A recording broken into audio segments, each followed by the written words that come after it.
Here's our budget for April 2022.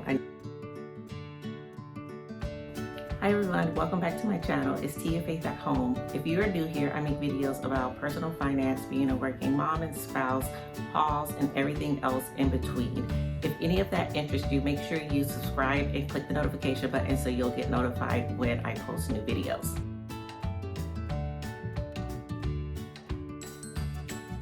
Here's our budget for April 2022. I know it looks like a lot, but it's not. It's just the way that I break everything down, but here it is.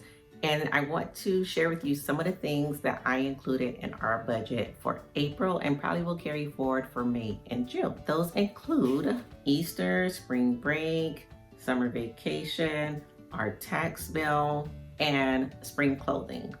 But in the rest of this video, I'll discuss some of the things you should consider adding to your budget for April, May, and June. So let's get started. The first thing I'm going to start with is April 15th. I think that's the tax deadline. I probably should have checked that before I started recording. But by the time you're watching this, you'll probably have 10 or 11 days or so before that deadline approaches. And they're not doing an extension this year. I need to pay taxes. If you need to pay taxes, you might want to go ahead and get that done. But April 15th is the date. That's something you may or you should actually consider adding to your budget to make sure that it's done. I have not paid my taxes yet because I would like to pay online, but every time I go online to pay, it says we don't have a balance. I really don't want to mail in my payment, but if that's what it's going to take, that's what I'll do. I'll just make sure that it's post-dated by the tax deadline. So everything else that you might want to consider adding to your budget for April, May, and June should be a little bit happier or like satisfying than paying your taxes. The next thing I want to discuss though is holidays. So April we have Easter and in May we have Memorial Day. If you plan on doing any type of event with your family or your friends for any of these holidays, you might just want to include a line item in your budget for this, whether it's an Easter egg hunt, a church event, a barbecue, a quick weekend trip, whatever the case may be. Make sure that you're including upcoming holidays for this time frame. Also, something else to consider depending on the region that you're in, because I know like in the South, I think this may have already taken place, but where I'm at in the Northeast, it is something that's coming up. Got the school calendar, new spring break was coming. We are going to travel and do something during spring break. This is exciting in my opinion, but if you have high school children or you have friends with high school children that you're gonna celebrate, make sure you are budgeting for prom, tuxedos, dresses, meals, how are they getting there, and also graduation. Graduation is a big time in a senior's life. They're going on to do great things for God and country. So make sure you're budgeting for like parties, invitation, college, whatever the case may be, but make sure you include graduation expenses and then also prom expenses as they are coming up. Something else to consider for April, May, June, I think this is more so of a sinking fund. And if you have any questions about sinking funds, I'll leave a video in the information card. But that's summer camps and summer vacations. You can actually budget for this like throughout the year so that it's not, again, a huge expense that you just have come out of nowhere.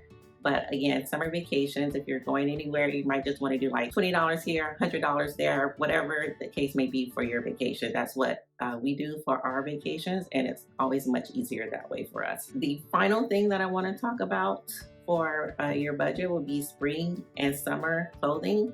I think this is more so for like the children. If your kids are anything like mine, last year's clothes are non-existent and we've already passed those on. I'm just trying to hold off because it's still cold, but like the 2-year-old, his little belly's hanging out of his shirts.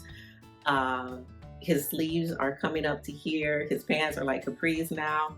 And I just want it to warm up so that I don't have to buy any more winter clothes for him, but I can like go ahead and start putting him in his summer clothes. And the same thing for like the 9-year-old, because she's already tall. So we don't get that much out of like her pants or anything, because as she grows throughout the year, her pants get shorter, her sleeves get short too, and it's a whole slew of things. But make sure you're including some money in your budget for spring and summer clothing so that, again, you can upgrade their little wardrobe as needed.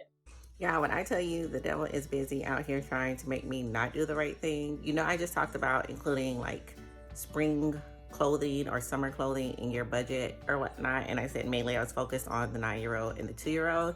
Why did I just open my email and see like all these spring sales going on? Like, what's not gonna happen is I'm gonna get deterred from my path. Like, stop playing with me. And you know, I love a good summer dress. or like some nice summer sandals or something, but I will not be derailed and like forget about the 9-year-old and the 2-year-old's clothes and like just focus on myself. And I was like, how ironic. I just finished telling y'all about this and now look at my email.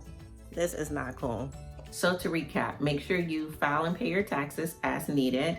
Don't forget about the holidays that we have during this time. Don't forget about the events that may come up for high school age children, to include prom and graduation. And if you need to update your spring or summer clothing, also include that in your budget. As always, I hope you enjoyed this video, and if you did, don't forget to like, comment, and subscribe for future videos.